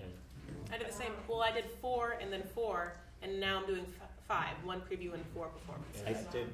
Sorry. I know I did 6. Yeah, I did 4. I think 4 and a preview, and then in the extension another 4. Thank you. Yeah. Vlad. My name's Sean Boring. I'm writer director for Thumb Wars, and we're actually comping our show, so you're all invited.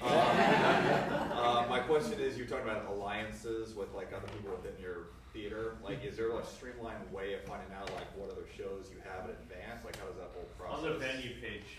Venue page. Yeah. They're all, once you register, they're all listed on the venues page. Okay. And some venue managers are keeping like a list of all of those contacts. Great venue managers may unite their participants. But don't just limit it to the venues. Yeah. Michael and I had our postcard exchange, and we give each other shout outs in our curtain speeches because we had audiences that crossed, and he was at Open Fist, I was at Asylum, and we got great cross traffic that way as well. So find shows that you think you have a similar audience with and do that regardless of venue. Or just people you like. People you like. People you like. That's People it. that are doing good work. We want, Hey, Kim Vassiliadis. I'm with Dolly Frank Productions, producing my best friend Rachel's solo show. It's called Raised by Men right now, but we might change the title, which we will do like tonight. It's about her growing up with her brothers in Long Island. It's a really funny thing. Anyway, long story short, you're talking about all these theater bloggers. Is there one resource aside from Googling the shit out of it of like where all the links to these theater blogs would be? There's an article on our website actually. If you go to the About section, there's an article called Press Awareness that lists a bunch of different blogs and places. It hasn't been updated in a while, actually, because it's an update, but it has a ton of websites. We don't provide email addresses directly to those people, but we get you started. About press awareness. Yeah, Go to Bitter Lemons. /learn, I think is the about link, but it's also on the front page of the site. Yeah. Also go to Bitter Lemons because they'll list who reviews all the shows that they rank, and then you could reach out to those people as well. You could also follow the LATHTR Twitter hashtag to see who's active on Twitter specifically in the LA theater community, and you may find a lot of bloggers there. Could you repeat the first thing you said? I didn't hear you. That following the hashtag LATHTR. Thank you. That's the hashtag for LA theater. Thank you so much. Yeah. Hi, my name is Bonnie Slutikoff, and I'm doing my solo show, That's What She Didn't Say, a true story of taboo redemption and musical theater. And I'm wondering about the programs. I had people buy program ads, so I'm not going to do footlights because it looks like that is more expensive than it needs to be. But do you have recommendations of how much that should cost and to make like a good-looking program for people who have invested in it? And where to do that, maybe? I went to a place called Staples, and they so I mean, I feel like it'd be more expensive, like a mainstream. So I'm looking for. I spent probably for 200 programs, $20. Black and white. I mean, it doesn't need to be complicated. And I had a couple of advertisers, and I recognized all the people on my Kickstarter campaign, and just managed to still put it on a single sheet, fold over. So. Yeah, I think there might be some printers listed in your LA Fringe, in your Hollywood Fringe guide as well. I'm Brendan Weinhold with Forge Replays. We're at Schkoff, and all of our shows are pay what you can, so please come. We're thinking of doing something. It's about trees, and so we're a little bit nervous about using lots and lots of paper to make postcards. So one of our ideas was to do kind of unique things and maybe have really small pieces of paper. Because how do you avoid paper? Scannable QR code with a PDF to program in your lobby. Also, there have been a lot of things that we've seen that aren't postcards. There was from shows. slap bracelets was a big one last year. There was a show that did slap bracelets. They're horribly annoying, but really effective. Or if you want to reduce paper usage, my show Friends Like These features Magic the Gathering, so I did Magic trading cards with the show details. So yeah. Or recycled paper, you know, or seed bombs. What do you say? Seed bombs? You can buy paper that has wildflower seeds in it and plant your postcard after they read it. That's awesome. Ooh. Gardening nerd. Next question. Not a nerd, I have like 4 of those. Hi, I'm sorry. I'm Ade Saran. I'm the producer of Small Parts, it's a one-man show with Richard Tanner, where he's been acting for 30 years and has been in about 75 TV shows and films, always as a 5 or under character. And if you have ever acted with him or breathed next to him, you become famous. It's really trippy, actually. So hopefully I'll be able to producer after this. But I have a question. How, as my first time fringer at the lounge, how important are start times? Very. Great question. About Everyone listen to this. starting on Yeah, time, you like, need get to into the theater on start on time. People will get pissed. People have scheduled their days, and their days are packed of theater. And if people will get literally upset, and why would you want your audience to start upset at you? You know. And also ending, more importantly than starting on time, is Yeah. ending on time. Accurate run times. Because not only will your audience be upset, your fellow venue mates will be upset with you too. I have walked out of shows that run long. I've gotten up in the middle of shows and I've left. done it too. Because they're back to back, right? So Yeah. if one show runs long, then the whole day is long. The day is messed up. coming on time, like people know. when They're they're pretty- like, Start have on time anyway. start time. And if Yeah. you need to leave a house manager out there to let people in, do that. But also at one point cut them off and tell them to catch the Or next put one. it into your duration. If your show is 45 minutes, maybe you say your show's 50 minutes. And start, whatever, start 5 minutes late then. But Yeah. plan Yeah. for it. But You will find that parking is an issue, and no matter how much we were like, leave time to park, bold, underlined, exclamation point, people were still like, oh, it's 8:10, I'm going to walk in for an 8 o'clock show. At times, we had our box office person just be like, give me your keys, get in the show, I'll park your car for you. That was for someone that we really wanted to see our show because he was going to write about it, but we don't offer valet for every show. there's a service you can offer. But I would just when you're engaging with your audience, really try to cultivate this whole get there earlier, make a night of it, come get a drink at 3 of clubs, then come early, go to Redemption Restaurant, and then you're here in the neighborhood, and you have to start on time. I would say to that, I know that in most theater making, we all really want to set the stage and get our audience with us and do all that stuff and then start the show. If you can do it during Fringe, let people come in late. It's it's a huge thing. It does happen. Hands up. My name's Mike Rad. I have a one-person show called Cracker Jack. It's about my great uncle who was a tugboat captain in the 40s on the Hudson River. So this is my director, David. And I have a question about Facebook. I did a preliminary Facebook page for it, and then building it now. And on the site now I'm registered, but even before it was on there, the link is incorrect. Because I click on it and it won't go to the Facebook page. Okay. The one printed on the Fringe site. It's probably a text It's support not issue. correct. Yeah. Email support. Email support. And if anybody, I'm also looking for help. I could pay a couple of dollars. I'm really naive in Twitter. I joined it and stuff, but I don't really know how to work it. And is it worth it to have a separate Twitter for the show, or just use your name? That's really interesting. I think if you don't use Twitter for anything else, just having it as your name is fine. I've created one for the show because my at Michael_Kass, follow me, has a bunch of other crap on it too, and I really wanted to focus for the show. Yeah. And one other follow-up to that is, when I started Twitter, I just followed everybody on Facebook. Is that bad? No, following people's. No. Yeah, That's a way to get followers. Yeah, That's sure. another way to Yeah. do it, right? You You know, get the I would follow-back, pay so- someone to teach you how to do Twitter. You can also learn a lot on the internet these days. Honestly, just googling like how to start using Twitter. I mean, like that's it's pretty awesome. And I would say follow the hashtag, which is the pound HFF14. So that hashtag, all good tweeters will know, is how you keep track of this extensive conversation that we have about this festival. So if you just look at that for like a day or two, you're gonna be like, okay, I got it. Like this is like people talk to each other this way, and you catch some things, you don't catch all of them. Like, but follow that tag. Will be helpful. For basic help on Twitter, Mashable.com is really great. It's a social media news site, but they do link a lot of stuff like how to do Twitter and things like that. So Yeah, I'm not sure if Cindy's currently on maternity leave. I'm not sure how soon she's coming back, but she ran a bunch of social media workshops last year. And if she does run them again this year, take them. She is amazing.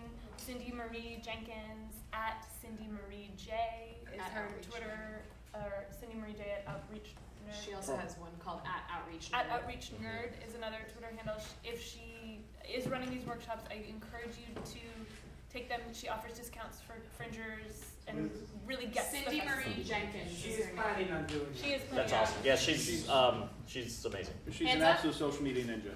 Okay, so we have 15 minutes. We're gonna do them all, but I need you guys to keep your hands up this time. So I'm just gonna go straight left to right. Go ahead. Yep. Hi, Damien Labara, Keep writer. your hands up, please, if you can. Thank you. Yeah. You're good. You're talking. Yeah. Writer, producer, boss, the untold Tony Danza story. Nice. That's beautiful story. You guys all mentioned extensions, and this is my first time fringing.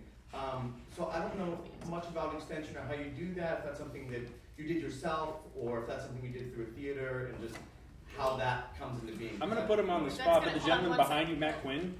I just need to. Can I answer this? Real Oh, absolutely. Go. We're actually going to focus on this quite a bit at the next workshop, and this info is also in your participant packet as well. Info about extensions, but this will be an extensive discussion the next time we meet, which is on May 3rd.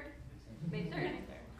But you were going to say that. Yeah, the gentleman behind you on the stairs, Matt Quinn. He's one of the guys to talk to about that. He knows all about it. Cool. So. You, sir. Hi, I'm Jim. The show is Death by PowerPoint. Nice. Which is about crushing cherished beliefs of the audience with PowerPoint. And my simple question is comps and tickets. I don't know how all the tickets work. Are you actually handing actual tickets to people, or do you put them on a list, or how does that work? So we have a bunch of that information also on the Fringe site and in your participant packet, but we have, most shows do not use physical tickets. Most shows will use a will call list. You can, all of that you can do through the Fringe site. You can also sell tickets elsewhere if you want, like at the door. But you do have to sell a certain amount on the Fringe site. If you want to email that question though to support@hollywoodfringe.org, you can get a much more detailed answer than I'm giving you now, and everyone is welcome to do so. Yes. Hi, I'm Danny Alfaro. My piece is called Nafra, an artist love letter. And I was going to ask, what is Twitter? You know, not to be funny, but I am just getting my name on Twitter right now, so that was helpful to know that I can just use that. And I missed the 7 to 8 o'clock thing last night. Is there something that we can do? Yes, there will be another. Not have missed that? The next Twitter chat is going to be on Monday, April 7th from 1 to 2 p.m. You can join us that time. And you can still respond to what people have written already. Let's go back and read it. There was questions and a lot of people answered. We know where they were. You can, and it feels really good to like hear everyone talk. Yeah. And all on that hashtag. It was fun. Yeah, it was. It really was. Hi, my name is Sordia, and my show is called From a Yachty to a Yankee, about my life story from Jamaica to America. So, and on my preview it's free, so come on down and I'll come to your show. I promise I will see more shows than these two guys.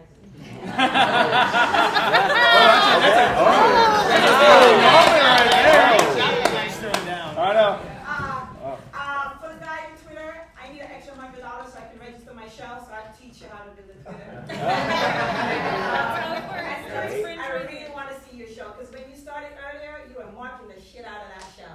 So I want to Thank see you. your show. Thank you. I want to see yours, Mommy. I want to see yours too. So, Can I say the name of my show? I just want you to know what the name of my show. What's the name of everyone's show this year? Who's here? Does anyone want to mention the name of their show? I want my show is The Werewolves of Hollywood Boulevard. It's going to be right here in the Lillian. It's a rock musical again. It's about a Nope, Just the name. Nope, just the name. Go, just the Friends name. like these I love and you. the best of 25 plays per hour. Fancy secrets from my booty drawer at 3 clubs. Fun and games in Bakersfield at the Elephant Studio. The Lemon Lounge, it's not a Fringe show, it's a show about Fringe shows. Very meta. He abstains. Next question.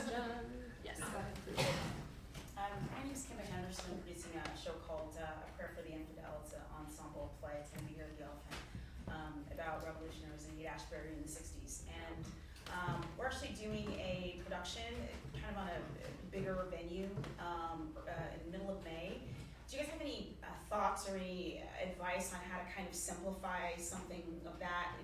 It's going to be in a room that's probably about 1,200 seats, and trying to get it to fit in something like this and work in a Fringe. Do you guys have any thoughts on that? That's something to talk about over drinks later. Yeah.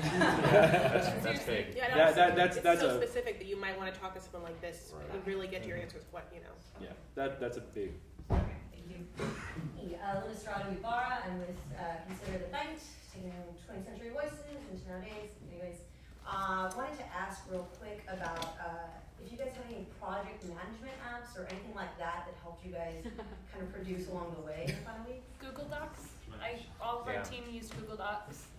We shared everything, and I used Doodle to schedule rehearsals. Doodle's great. Doodle. It's just kind of like you create options that people can vote on for times rather than sending an email and getting 35 emails back like, but Monday at 2 works better for me.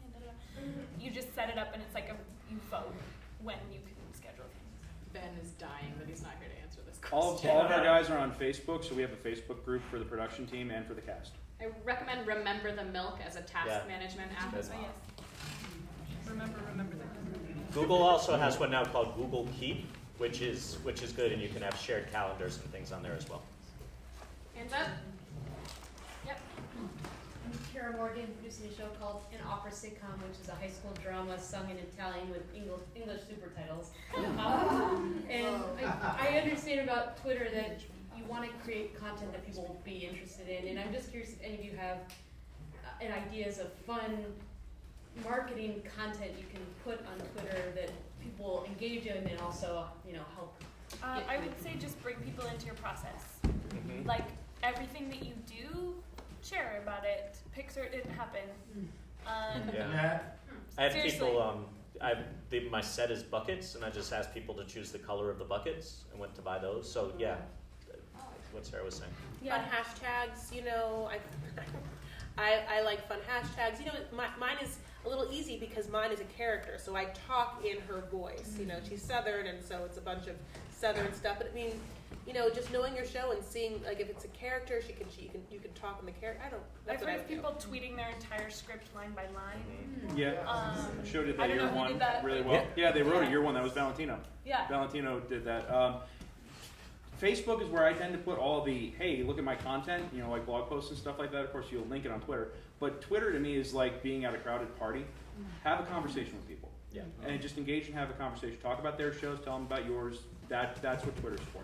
You could also in your blog, you could keep the process you're working as you're workshopping it. Like talk about what rehearsal was like that day. If you can engage people early on in your process, I think that the payoff of seeing your show will be that much more personal to them. Back in the back. Yep. Hi, I'm Cassandra Darden. I am the producer and director of Darden Contemporary Dance Theater. We're doing a show called Bittersweet Love, which is when love is not madness, it is not love.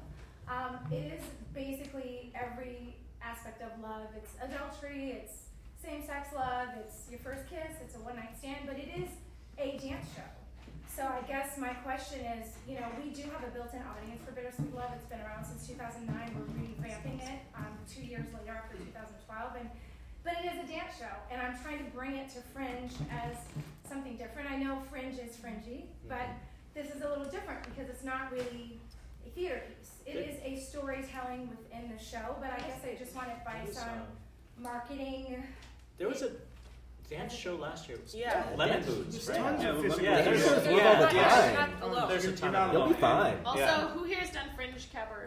Oh my God, Fringe I love Cabaret it. is a great. Yeah, and I did choreograph Roger Woodhouse's Androgenasium. Yeah. Yeah, I was a choreographer for that show, so I was familiar in that sense, but this is my first time producing in Fringe, and because it is really dance, I just wanted to find out where I can find out help, You could do some advice. interesting things like when Fringe Central is set up, like do a dance class at Fringe Central, or teach some choreography, or do a flash mob, or I don't, do you know what I mean? Like just think kind of involved with dance, I get it. And have somebody tweeting it. And connect with Bella Luna, who does the Cabaret. Fringe Cabaret. And Fringe Cabaret is a cabaret show that happens at Fringe Central where people do snippets of their show. And if I had not done that show, I would have not probably won my award because Jaquita was at that all the time. You were there too. Fringe Cabaret is a great thing for everyone. You can reach her on Twitter at Bawdy, BAWDY, Bell, BELLE. Hands up. Yeah, go ahead. Hi, I'm Rocky, and I'm here with From a Yardie to a Yankee. I'm just curious, have you guys, any of you, how are you utilizing like merchandise? That's a great question. we gave away magnets. It was a giveaway. Like, are you selling? Do you have merch? Like, One, you would definitely want to check with your venue if they will allow you to sell it if you're going to do that. even before, like, leading Oh, up, do you like, guys do that? any kind of. Not really. I mean, I've got copies of. I've self-published my script, so I've got copies of it that I'll be promoting through the self-publishing site that I use. But merch isn't always that big here.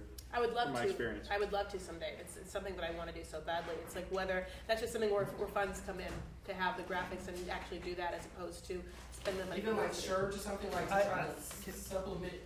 These guys have it. I have. I've sold the T-shirts, and they worked fast. They sold really quick. Because I'm like, yeah. People really liked it. I mean, I made it like, it was like $10 for a shirt. Like that was it. I mean, it costs very little to make. It was a shirt. Also, my friend sold the guy who was involved with my show was also involved with Absolutely Filthy, and he sold, I think, soundtracks of Absolutely Filthy. The dubstep music for that show. If you have the people power to make merch that's decent, then check with the venue and it's cool. People are giving away free tote bags. I mean, I'm thinking more like fundraising. Yeah, absolutely. Yeah. Absolutely. Like if you could find a way to create a T-shirt or something. Teespring.com is sort of like a Kickstarter, but you're selling T-shirts. It's got a tipping point. And use it on Kickstarter, so everybody over $25 gets a T-shirt. Yeah. Everybody over $50 gets a T-shirt and an autographed letter from the cast or whatever. It just goes up. All right. Prizes. Yeah, hi. David Castro, first-time Fringer, long-time listener.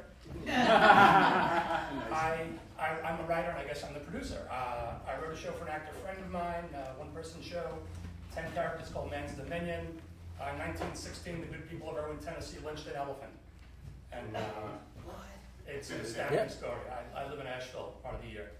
Anyway, two startlingly naive questions. The number of performances, one preview, 3, 4, 5 performances, based on how much money we raise? It sort of depends on it. Like some of the venues sell packages, and it's a number of performances that come with that. Good. And otherwise, it's sort of you have to book the performances well in advance, so it's not really work backwards from how much you have to spend and go from there. Yes. And secondly, default postcards, 4x6? Yeah. Yeah. Thank you. Two-sided again. Two-sided. Yes. And tell what the story's about. Yes. Thank you. Thank you.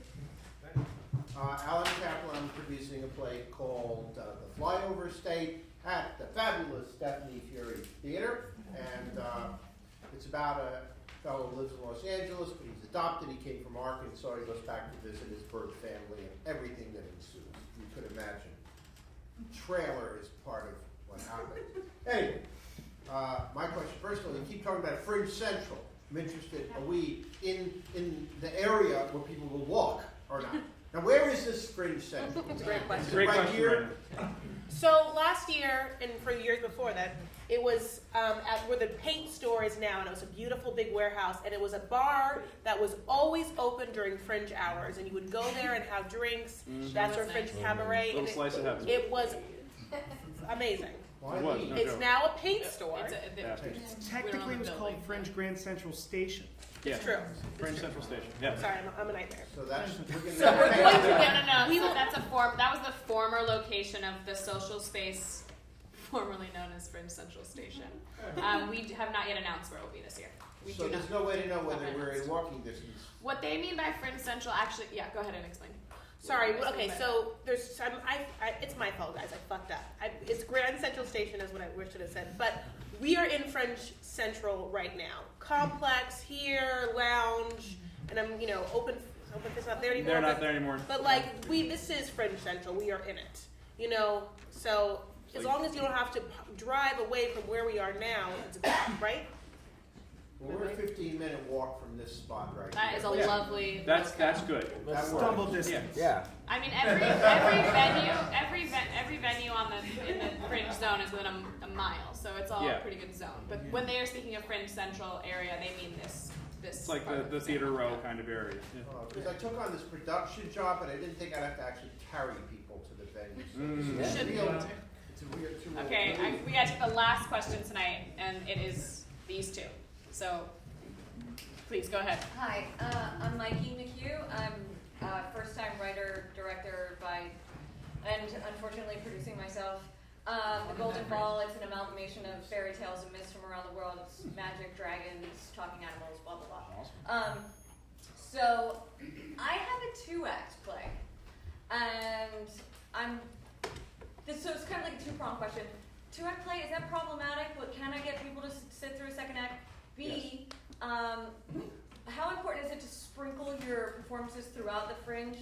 Or I've already booked 4 shows at the end the last 2 weeks. Should I maybe make an investment and put a couple shows at the beginning? I would do that. I made that choice year one. I put all my performances on the last weekend. That's when Fringe was only 2 weeks.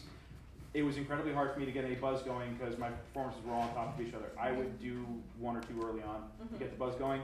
And yes, there is a place for longer shows at Fringe. I think I've got like a 9 o'clock show time for most of them. How long is your total running time? Like 1:30, 1:40. there are shows that run that length. Friends Like These does, and I'm not afraid of doing that here. And I'm sorry, but should it, in lieu of like maybe a first show, a preview show would be fine? That would do? Okay. Thank you so much. Hi everybody, my name is Paul Moore. I'm the writer-producer of Egomaniac, a poetic incantation. Thank you guys for donating your time, and I'm looking to enlist help, like Sara said. I need some producing help, so if anybody wants to know more about me or the project, then please feel free to come up to me. It's about how a man and a woman's egos get in the way of their own happiness. So, thank you. Can I say something, just a tip for everybody? We never talked about it. Trailers for your shows. I know we're leaving. We're almost done. I just want to say, you guys, if you've got, because I hear so many great ideas for shows that I'm like, oh gosh, if there was just a little 30-second trailer with just you and your actors, or something abstract or something cool, so I can get the golden ball and the dragon. Just some I don't have to see the dragon, but I'm saying it's enough to you can post those trailers on your site. So I've been doing with it your online, 60 seconds. Once a week. It's great because you can show people what your show is. Interviews with your cast, interviews with whatever. Promo your shows, guys. Let us know what it is and use the video. And Matt Quinn and a column, I believe, are going to give the Trailer Park Awards again this year for the best trailer. Please, if you have not already, grab a blue wristband on your way out. Meet us at 3 clubs where we will be continuing this chat. I want to please give a huge round of applause for our panelists.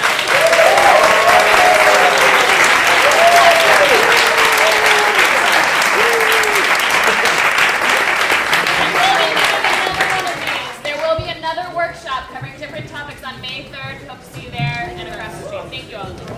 You guys were awesome. You